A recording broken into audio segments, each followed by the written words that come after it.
تو یقیناً جب ہمارے لبوں پہ حضور کا نام آتا ہے تو روح تک اس کا قرار پہنچتا ہے، اور محب کے لیے یہ تسکین کا ذریعہ ہے کہ کوئی اس کے محبوب کا ذکر چھیڑ دے۔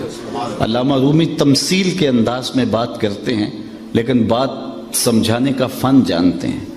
وہ فرماتے ہیں کسی نے مجنو کو دیکھا کہ ریت کے اوپر لیلا لیلا لکھ رہا ہے، پوچھا یہ کیا کر رہے ہو؟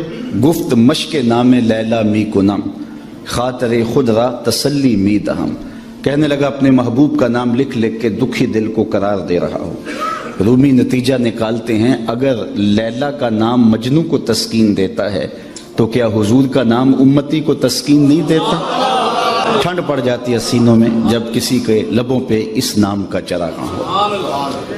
یہ ہم جو محافل میلاد منعقد کرتے ہیں مختلف ناموں سے، تو ایک تو اپنے ذوق کی آبیاری کے لیے اور اپنے قلب کی تسکین کے لیے ہم ان کا انعقاد کرتے ہیں، اور دوسری بات یہ ہے کہ یہ ہمارے ذمے ہے کہ ہم حضور کی مدح کریں۔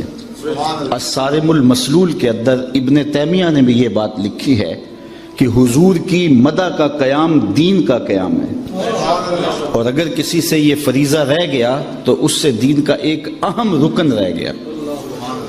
اور جب سے خاک تراشے گئے ہیں ہماری ذمہ داریاں فزوں تر ہو گئی ہیں کہ ہم گلی گلی حضور کے ذکر کی مجالس کا انعقاد کریں اور حضور کے نام کے ڈنکے بجائیں۔ گو حضور کا ذکر ہمارا محتاج نہیں ہے، بلکہ حضرت حسان بن ثابت رضی اللہ تعالیٰ عنہ فرماتے ہیں ما ان مدحت محمدا بمقالتی لیکن مدحت مقالتی بمحمدی، لوگوں میں اپنے شعروں سے حضور کی تعریف نہیں کرتا، بلکہ جب اپنے شعروں میں حضور کا نام رکھتا ہوں میرے شعروں میں حسن پیدا ہو جاتا ہے۔ آج ہماری ساری عزتیں حضور کے نام سے ہے نا۔ ہم کہاں عزت کے قابل تھے مگر بستی کے لوگ نعت کے صدقے ہماری آبرو کرتے رہے۔ تو ان کا ذکر کرنا یہ ہمارے لیے سعادت کا سبب اور ذریعہ ہے، اور اگر نہ بھی کریں تو ادھر فرق نہیں پڑتا، اور دوسری بات کہ کرتے بھی رہیں حق ادا بھی نہیں ہو سکتا۔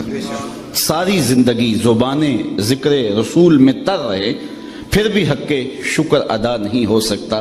اللہ نے حضور کی صورت میں وہ کرم نوازی فرمائی ہے۔ یہاں بڑے بڑے جو سخن ور کہلاتے ہیں جب یہاں آتے ہیں تو دم توڑ جاتے ہیں۔ صدیوں قبل حضور اس دنیا پہ جلوہ گر ہوئے تھے، لیکن ماحول کی شگفتگی بتاتی ہے جیسے کوئی کل ہی گزر کے گیا ہو۔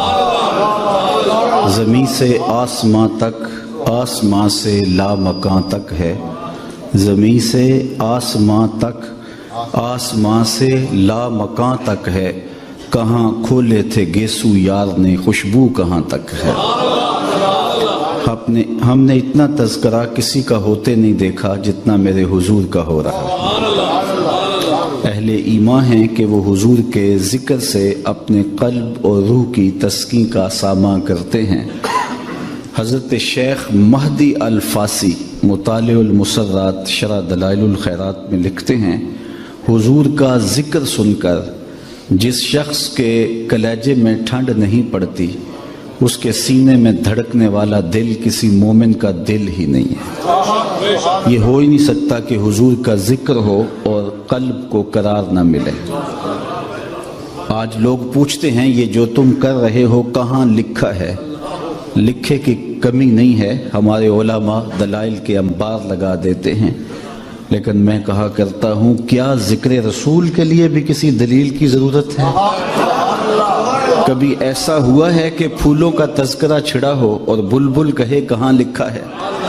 بات شمع کی ہو رہی ہو اور پروانہ دلیلیں ڈھونڈ رہا ہو، اور یہ بھی ممکن نہیں کہ بات سرکار مدینہ کی ہو رہی ہو اور امتی کو دلیل کی ضرورت ہے۔ محب کے لیے اس سے بڑا سرمایہ کوئی نہیں کہ کوئی اس کے محبوب کا ذکر چھیڑ دے۔ عائد ذکر نعمان لنا فإن ذکرہ هو المسک ما کررتہ یتزوع۔ امام شافعی کہتے ہیں میرے ممدوح کی باتیں چھیڑو، میرے محبوب کا ذکر کرو، ان کا تذکرہ ایسی کستوری ہے تم جوں سے چھیڑتے جاؤ گے خوشبو پھیلتی چلی جائے گی۔ مطرب سے کہو کہ چھیڑے ذرا اس جان تمنا کا قصہ،